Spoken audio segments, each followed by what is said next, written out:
નમસ્કાર મિત્રો, સ્વાગત છે બધા મિત્રોનું ફરી એકવાર અમારી યુટ્યુબ ચેનલમાં। તો મિત્રો, આજે ભૂર પવનની સાથે આગાહી મુજબના વિસ્તારોમાં વરસાદની શરૂઆત થઈ ગઈ છે।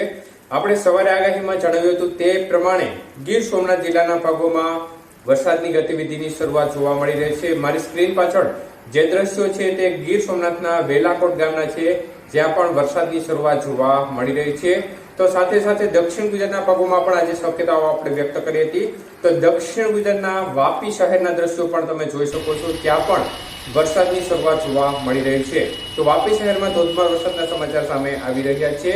તો દક્ષિણ ગુજરાત સહિત સૌરાષ્ટ્રના ભાગોમાં પણ વરસાદની ગતિવિધિ વધી શકે છે આવતીકાલથી, કારણ કે અસ્થિરતાનો માહોલ આવતીકાલથી વધી શકે છે। ભૂર પવન શરૂઆત થતાં જ વરસાદની ગતિવિધિની શરૂઆત જોવા મળી રહી છે અને ગીર સોમનાથ આજુબાજુના ગ્રામ્ય વિસ્તારોમાં ક્યાંક છૂટાછવાયા ભાગોમાં વરસાદની ગતિવિધિની આજે શરૂઆત જોવા મળી રહી છે। કાલથી વિસ્તારમાં વધવાની શક્યતાઓ છે, જેની અપડેટ આપણે સવારે આપીશું।